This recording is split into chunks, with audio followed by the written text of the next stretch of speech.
அந்த வாசிப்பு அந்த புத்தகங்கள் சூழ இருந்தது.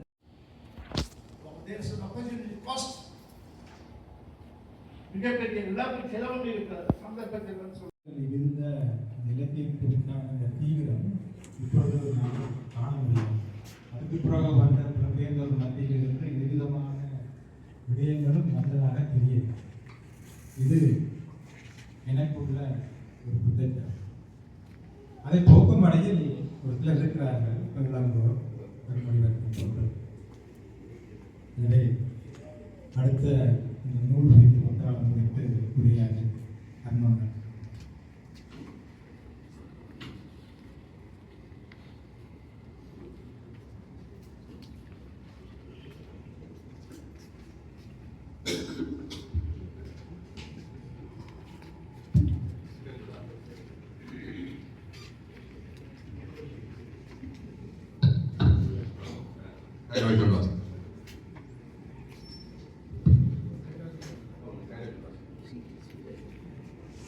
அனைவருக்கும் வணக்கம். நான் ரோமலா கட்டுரைகளாளர் நான் வாசிக்கிறேன்.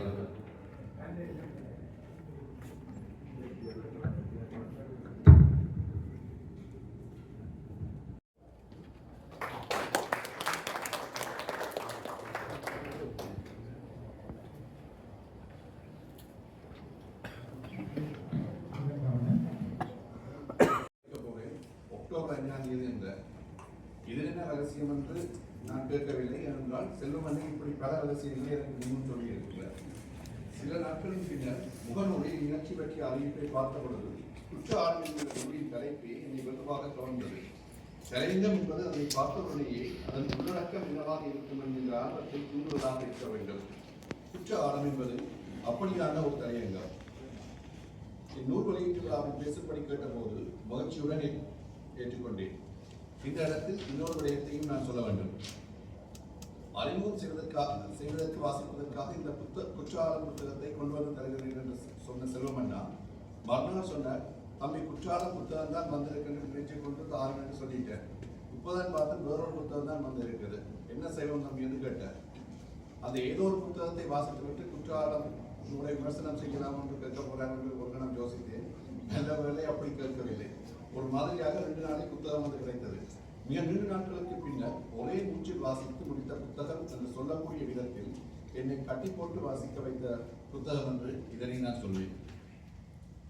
1993 முதல் 2025 வரையான 32 ஆண்டு கால பகுதியில் எழுதப்பட்ட 15 கதைகள் தொகுப்பில் இருக்கின்றன. பெரும்பாலான கதைகள் கனடாவிலும், சில கதைகள் தாயகத்தை களமாகவும் கொண்டு அமைந்திருக்கின்றன. ஆயினும் அனைத்து கதைகளும் மனிதர்களுக்கு இடையிலான உறவு சிக்கல்கள், அகச்சிக்கல்கள், இருத்தலியல் பிரச்சனைகள், பாலியல் உறவுகள், பாலியல் தேவைகளால் எழுகின்ற நெருக்கடிகளையும் முரண்களையும் களமாக கொண்டு அமைந்திருக்கின்றன. குப்பி என்கின்ற கதை இழப்போர் முடிவுக்கு கொண்டு வரப்பட்டு சரணடைந்த போராளிகள் உடன்பாடு பெற்று மீண்டும் இயல்பு வாழ்க்கையை நோக்கி செல்கின்ற போது சமூகம் அவர்களை எதிர்கொண்ட விதம் பற்றி பேசுகின்றது. போர்க்காலத்தில் இயக்கத்தில் இருக்கின்ற போது ரகசியமாக வீட்டிற்கு செல்லும் போது இருக்கின்ற வரவேற்பு இப்போது இல்லை என்று புனர்வாழ்வு பெற்று ஊர்திருக்கும் கையொலி உணர்கின்றார். புனர்வாழ்வு பெற்ற விரும்பிய மக்களை ஏற்றுக்கொள்வதற்கு தம்முடன் இயல்பு வாழ்க்கையுடன் இணைத்துக் கொள்வதற்கும் இராணுவ கெடுபடி, இராணுவ புலனாய்வு துறையின் நெருக்கடி போன்றவற்றால் சாதாரண மக்களுக்கு இருந்த அச்சம் மாத்திரம் அல்ல, அதை தவிரவும் மக்களுக்கு முன்னாள் போராளிகள் மீது இருந்த ஒரு விதமான சகஜமில்லாத உணர்வு போராளிகளுக்கும் தம் இயல்பு வாழ்க்கையுடன் இணைத்துக் கொள்வதில் இருந்த இயலாமைகளும் காரணமாக இருக்கின்றன.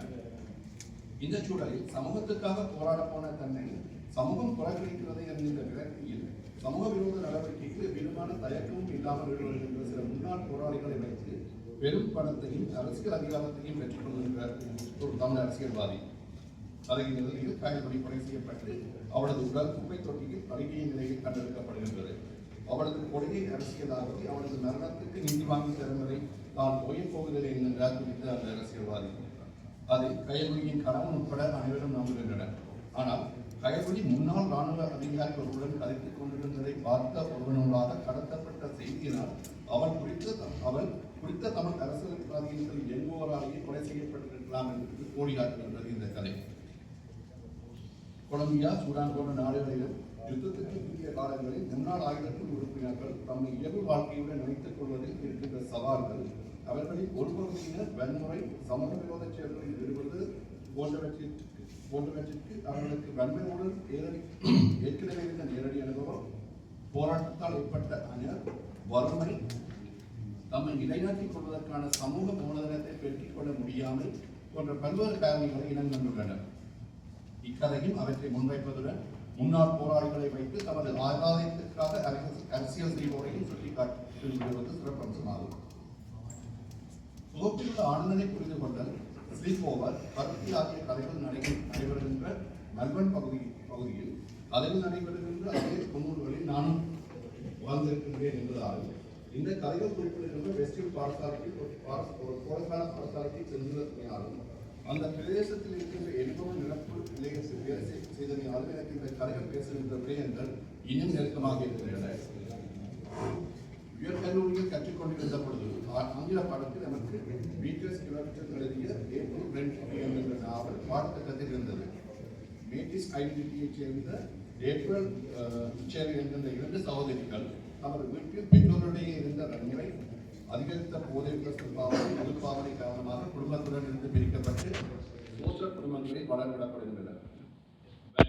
அது போதைக்கு அடிமையான பெற்றோர் ஆகிய நிலைமைகளில் உள்ள குடும்பங்களில் அதிலிருந்து குழந்தைகளை மீட்டு நல்ல சூழலில் வாழ வைக்க வேண்டும் என்கின்ற நோக்கத்துடன் அவர்களை வேறொரு குடும்பத்துடன் ஒப்படைத்து வளர்த்து விடுவது போசல் குடும்ப முறையாகும். ஆனால் அவ்வாறு போசல் குடும்பத்துக்கு அனுப்பப்பட்ட சிறுவர்கள் அங்கு பாலியல் துஷ்பிரயோகங்களுக்கும் மன அழுத்தங்களுக்கும் உள்ளானார்கள் என்றும் அவற்றின் விளைவாக அவர்களும் போதை பாவனைக்கு அடிமையானார்கள் என்றும் பின்னர் ஆய்வுகள் தெரிவித்தனர். அந்த காலப்பகுதியில் போசல் குடும்பத்துக்கு செல்லுதல் என்பது முழுமையான சிறையொன்றுக்கு செல்வதைப் போல அச்ச உணர்வுடன் பார்க்கின்ற நிலையில் நிலவியது. ஆனந்தனை புரிந்து கொள்ளும் தலையில் ஆனந்தன் அதை பின்வருமாறு கூறுகின்றார். வகுப்பில் ஆசிரியர் பல்கலைகள் முயன்று நான் எனது குடும்ப பிரச்சனைகளை பற்றி அவர்கள் இதையும் கூறியது இல்லை. அப்படி சொல்லியிருப்பின் இப்பொழுது எங்கோ ஒரு வெள்ளைக்கார வளர்ப்பு பெற்றோர்களுக்கு 14வது வளர்ப்பு புள்ளியாக ஆன்டிடிப்ரெசன்ட் குடிசைகளோடு மோல் பெஞ்சுகளில் நான் தூங்கிக் கொண்டிருப்பேன். அல்லது ஒரு மீடியம் செக்யூரிட்டி சிறையில் ஏனைய கைதிகளோடு கஞ்சாவதிக்கு கழித்திருக்கிறேன். பாடசாலையில் இருக்கின்ற கேங் கலாச்சாரம், மோசமான குடும்ப உறவுகள், குடும்ப வன்முறை போன்றவற்றால் பாதிக்கப்படும் ஆனந்தவனை போன்றவர்களின் நிலைமை பின்வருமாறு இருக்கின்றது. எனது நிலைமை எப்படியாகும் என்று சொல்வதற்கில்லை. நான் வீடு போகும்போது வீட்டில் விளக்கு எரியாது, வெறுமையாக இருக்கும், சாப்பிட எதுவும் இருக்காது, கையில் காசு இருக்காது, வீட்டிற்கு போவதற்கு மனம் இருக்காது. மற்ற நண்பர்களைப் போல சட்டவிரோதமாக காரியங்களில் ஈடுபட்டு பணம் சம்பாதிக்க முடியும். ஆனால் மனம் ஒத்துழைக்கவில்லை. இதுவரை வெற்றிகரமாக சமாளித்துவிட்டு எனக்கு இருக்கும் அடுத்த தேர்வு தற்கொலை செய்து கொள்வது. இந்த வாழ்க்கையில் அர்த்தமில்லை எனவே தோணுகின்றது. புலம்பெயர்ந்து முதல் தலைமுறையாக பாடசாலைக்கு சென்றவர்களின் நிலைமை விதமாகத்தான் இருந்தது. பாடசாலைக்குள் கும்பலாகவும் பாடசாலைக்கு வழியில் தேவையில்லாமல் எஞ்சினை உணவிட்டுக் கொண்டு திரிகின்ற கார்களில் கண்ணாடியை திறந்துவிட்டு கார் பேசை களமாக அலரவிட்டு கொத்து கொத்தாக தெரிகின்ற மாணவருடன் அப்பொழுது எனக்கும் கொட்ட முடியாமல் தான் இருந்தது. இந்த கதையில் ஆனந்தன் சொல்கின்ற இன்னொரு விடயம் மிகவும் நுட்பமானது. தகப்பன் பிரிந்து சென்று விட தாய் 2 வேலைகள் செய்து குடும்பத்தை கவனித்துக் கொள்கின்றார். இதை பேசாமல் அரச உதவி பணத்தை பெற்றுக்கொண்டு அம்மா குடும்பத்தை சமாளித்திருக்கலாம். தான் வேலை செய்து தனது பிள்ளைகளை படிப்பிக்கின்றேன் என்று ஊரடகம் எல்லாம் சொல்ல வேண்டும் என்ற அம்மாவின் ஈகோவால் அவள் அரச உதவி பணத்தை பெறாமல் இப்படி செய்கிறார் என்று ஆனந்தன் சொல்கின்றார். அரச உதவி பணம் போன்ற சமூக உதவி திட்டங்கள் உண்மையில் இப்படியாக குடும்பங்களுக்கு தேவையான அடிப்படை தேவைகளை நிவர்த்தி செய்யக்கூடிய அளவு வீச்சுடன் இருந்த காலங்கள். அதன் நோக்கமும் பாதிப்புகளுக்கு உள்ளான குடும்பங்கள் தமது அடிப்படை தேர்வுகளை பெற்றுக் கொள்வதற்கு பொருளாதார ரீதியாக இருக்கின்ற தடைகளை நீக்குவதாக இருந்தது. புலம்பெயர்ந்தோர் இந்த நாட்டுக்கு முதலில் வரும்போது இத்திட்டங்களில் பலருக்கு தலைக்கற்களை நீக்கவும் உதவின. ஆனால் துரதிருஷ்டவசமாக எம்மில் பலரை கூட தற்போது இப்படியான சமூக நல திட்டங்களால் அரசு பணத்தை வீணாக்குகின்றது, எமது வரிப்பணத்தை விரைவில் செய்கின்றதற்கு புலம்ப தொடங்குகிறது.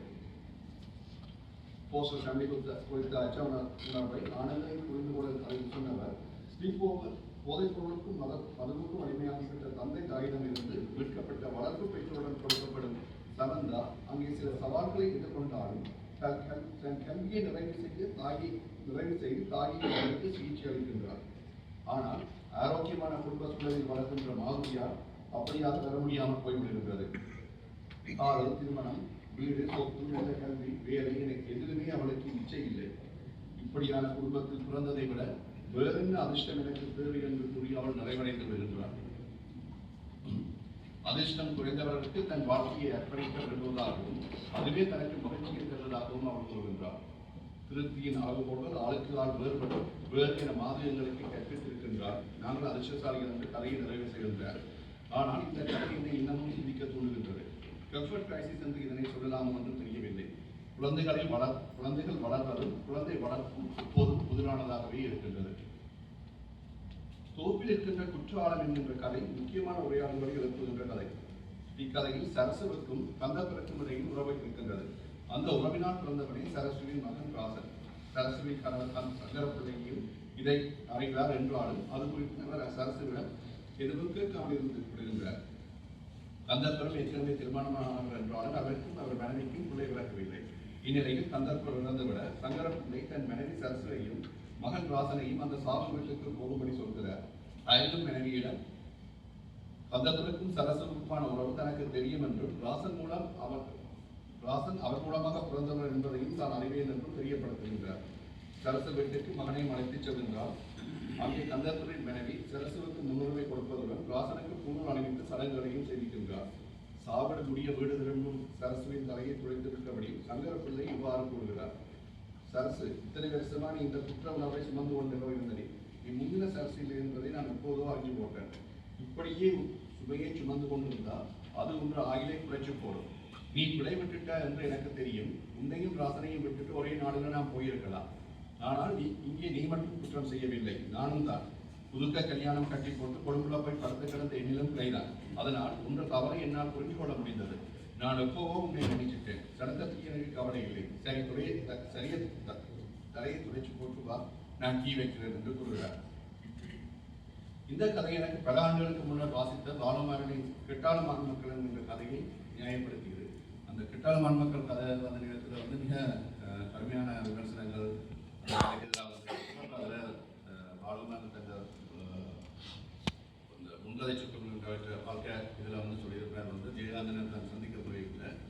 இந்த கதை பரபரப்பாக இருக்குது. ஜெயகாந்தன் அதை பற்றி தனக்கு பாராட்டுவார் என்று சொல்லி முயற்சி கொண்டு போக ஜெயகாந்தன் தனக்கு பேசி என்று சொல்லி பெண் கெட்டதை குரூரமாக எழுதியிருக்கிறீங்க, பெண்ணாக இருந்து யோசித்து பார்க்கிறீங்க என்று சொல்லி அந்த டக்குனு இந்த கதை வந்து அந்த கதை தான் ஞாபகம் இருந்துச்சு. இங்கே குற்றம் என்பதை எதனை குறிக்கின்றது? குற்றம் ஒரு விடமாக தங்கிவிடுகின்றது. அதிலிருந்து சரசுவை விடுதலை செய்வதற்கான ஒரு ஆற்றுப்படுத்தலாக இதனை கொள்ளலாமா?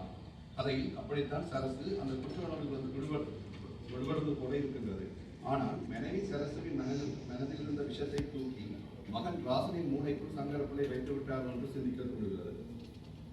பாஸ்கரன் கதை பின்புத்தி என்கின்ற 2 கதைகள் முதலுடன் எழுதப்பட்டிருந்தாலும் கனேடிய புலம்பெயர் தமிழ்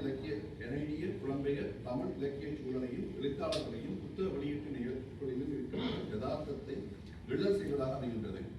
விழாவுக்கு வேற ஒத்துக்கொண்ட முக்கிய பேச்சாளர்கள் தலைமை தாங்குவோர் திடீரென்று வராமல் விட்டுவிட நடக்கும் நிகழ்ச்சிகள், புத்தகத்தை பற்றி பேசாமல் வேறு விடயங்களை பற்றி பேசுதல், ராம்சிவாசனின் மொழியிலே சொன்னால் புத்தகம் தனது கையில் நேற்றுத்தான் கிடைத்ததாக கூறி மாட்டி மரத்தில் கட்டிவிட்டு மரத்தை பற்றி உணங்கி தள்ளுதல், எந்த விதமான முன்னறிவிப்பும் இல்லாமல் சிறப்பு பிரதி வாங்க பார்வையாளர்கள் மேடை கலைக்கப்படுதல், வெறும் ஏற்பாடுகள் கொடுத்து புத்தகங்களை பெற்றுக் கொள்ளுதல் என்கின்ற ஒப்பந்தங்களும் நிகழ்வதாகவே இந்த சூழல் நிகழ்கின்றது.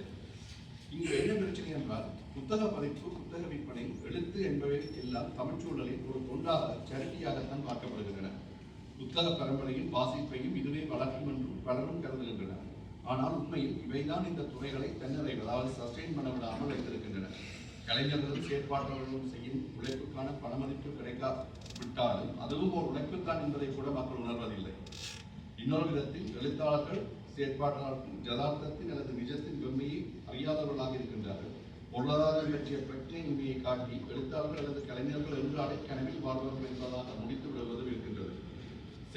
செய்க பொருளை என்று வள்ளுவர் சொன்னது எல்லோருக்கும் சேர்த்த பொருளாகத்தான் போன்றிருக்கின்றது. சிவதாசனின் எழுத்துக்கள் தனித்துவமான நடையையும் அவருடைய பார்வையையும் தூய்மையான அவதானங்களையும் நகைச்சுவை கலந்து வெளிப்படுத்துகின்றன. காமம், பாலியல் தேவைகள், பாலியல் திருப்தியின்மை, குடும்ப வன்முறை, போதைப்பொருள் பாவனை என்று பேசாமல் கிடந்த விடயங்களை கதைகள் பேசுகின்றன. கர்மசூத்திரம் என்ற ஒரு கதை இருக்கின்றது.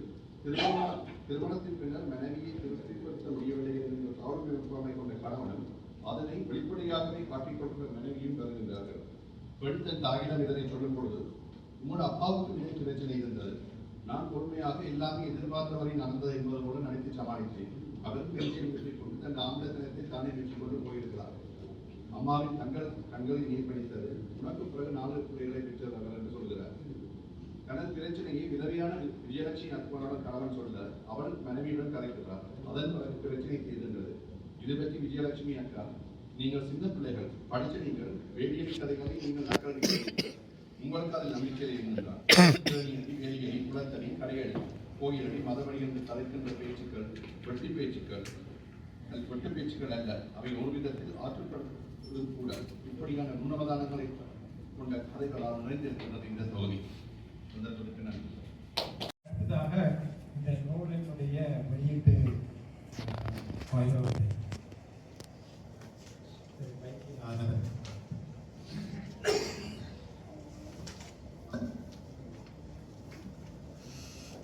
அதற்கு முன்பாக நேற்று இலக்கிய தோட்டத்தின் விருது விழா நடைபெற்றது. அப்போது இயல் விருது பெற்ற எழுத்தாளர் யுவன் சந்திரசேகர் எழுத்தாளர்களின் அவஸ்தையை பற்றி விரிவாக கூறினார். விருது தனது காதல் மனைவியை சமாளிப்பது நல்ல விடயமாக இருக்கிறது என்று அவர் தெரிவித்தார். அதேபோல் இன்று இன்பத்திற்கு என்று அசை சிவதாசன் அவர்களும் எழுத்தின் சுய இன்பத்திற்காக குடும்பத்திற்குரிய அரிய நீளத்தை திருடி அவ்வப்போ கிறுக்குவதையெல்லாம் மொழி தெரியாமையால் கண்டு காணாமல் விட்டு போன மனைவிக்கு தாவர்களில் ஒருவரான ஏ.டி. மகாலிங்கம்.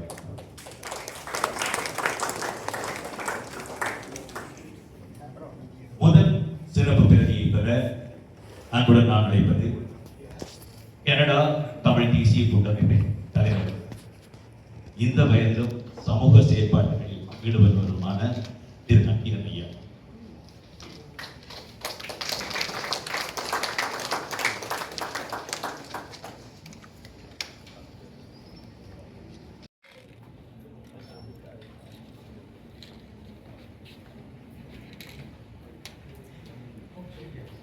திரு நக்கீரன் ஐயா கனடா தமிழ் தேசிய கூட்டமைப்பின் தலைவரும் சமூக செயற்பாடு.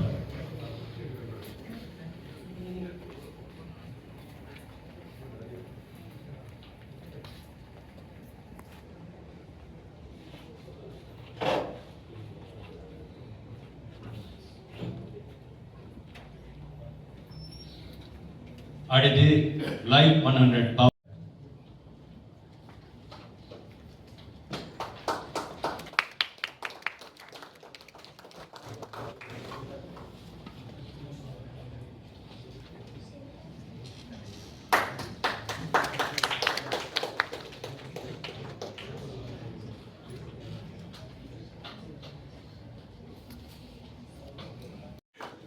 நண்பர் திலீப்குமார்.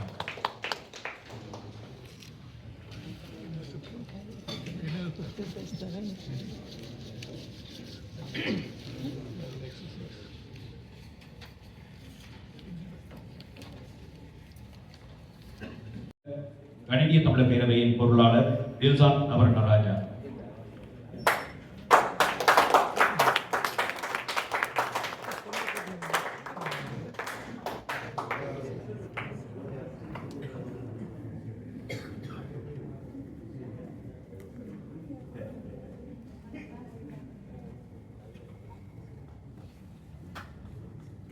சிவசாமி திருச்செல்வம்.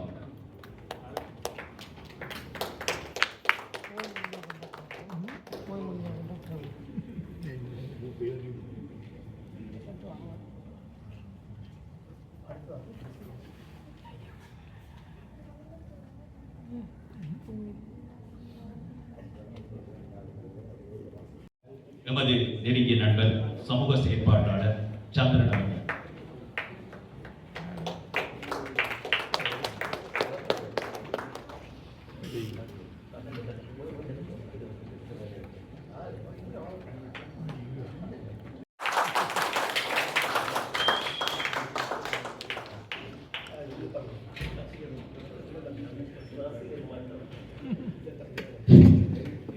கனடாவில் முதல் பெண் தமிழ் வேட்பாளர் ராதிகா தெரிவு செய்யப்பட்ட போது கேம்பெயின் மேனேஜராக பணியாற்றிய சந்திரன்.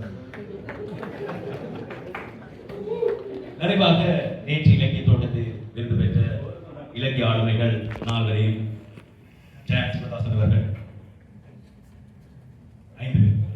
பேர். அவர் ஐவரையும் முன்னால் அழைக்கிறேன். அசை சிவதாசன் நிர்வகித்தார். ரவி சுப்பிரமணியம், யுவன் சந்திரசேகர், சச்சிதானந்தன் சுகிதராஜா, ரவி அருணாச்சலம் மற்றும் பிச்சா.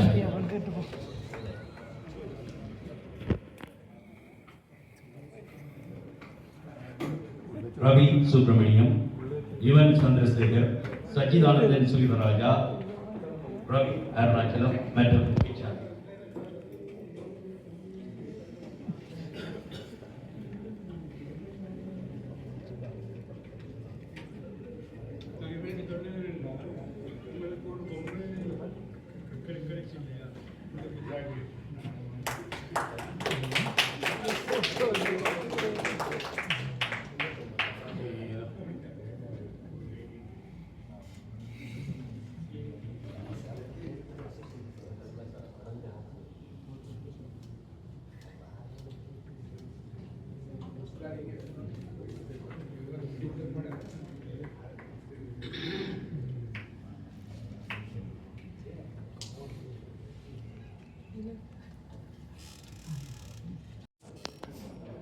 Welcome to Canada.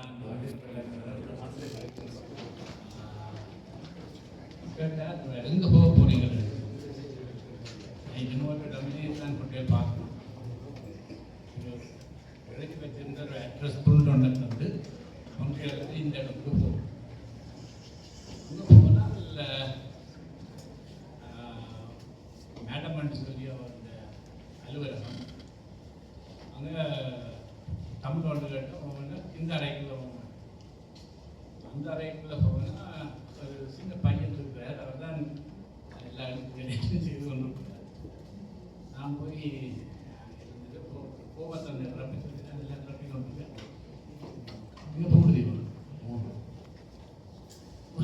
என்ன தெரியுமோ தெரியாது. நீங்கள் எனக்கு டியூஷன் நீங்கள் சின்னதில்லை சிவசாமி தெரிஞ்சு சொல்லுவோம். சிறப்பு பற்றி வாங்க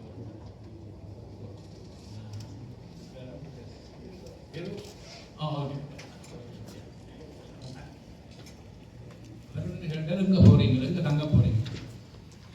ஒரு இடமும் நான் பார்க்கல. எந்த போய் இந்த கரணம் ஆரம்பம் அவரை இந்த இடத்துல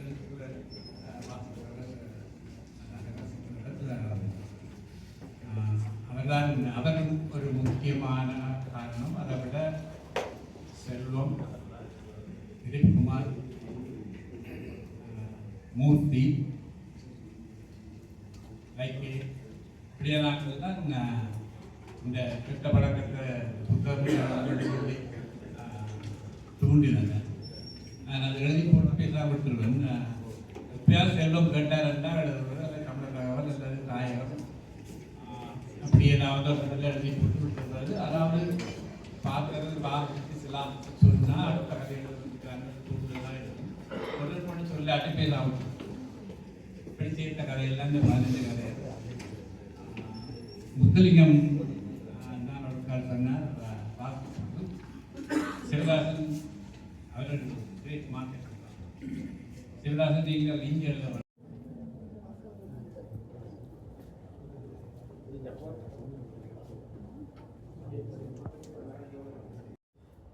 எத்தனை தடவை கோயில் இடமாறும், சன்னதி எத்தனை தடவை இடமாறும், கதிர்காமம் எத்தனை இடமாறும், அங்கே கோவில் அடிக்கடி இடமாறும்.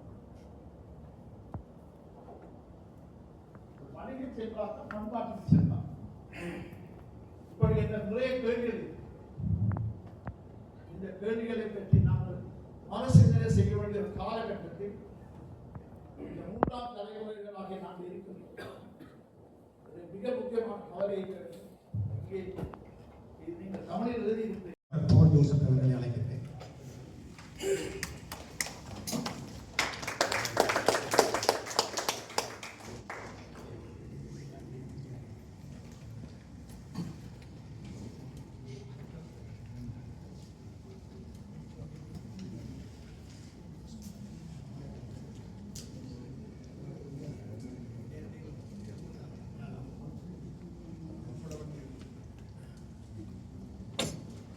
அடுத்ததாக அடுத்ததாக திரு நிமலன் அவர்களை அழைக்கின்றேன்.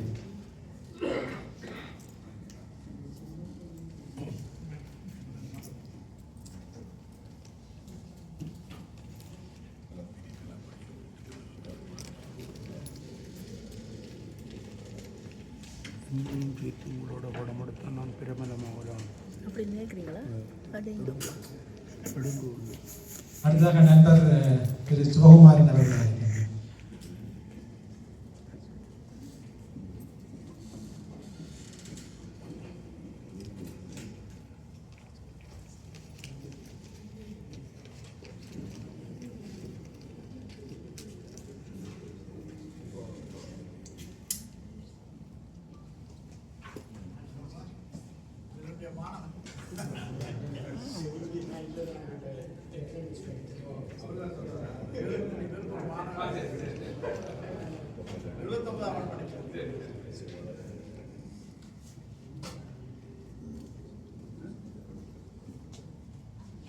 அடுத்ததாக திரு பாலராஜன் அவர்கள்.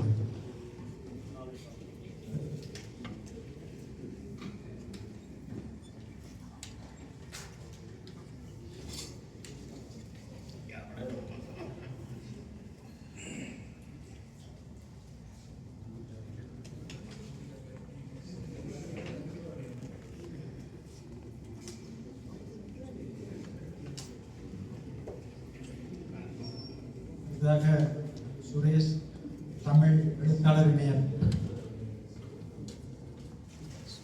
அகனி சுரேஷ்.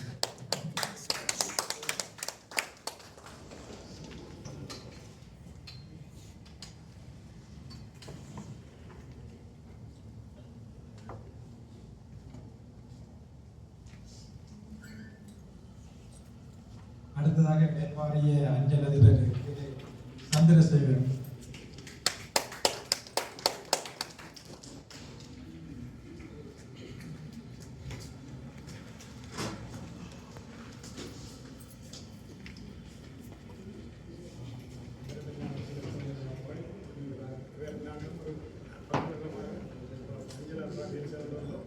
அப்பொழுதும் புத்தகங்களை வைக்க மாட்டேன்.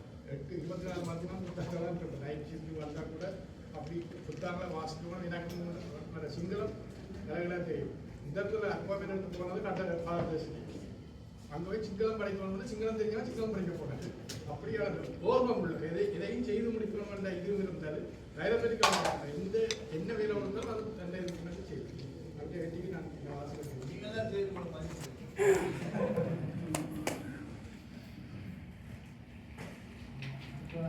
திரு V. Gunalingam, Raja finance service.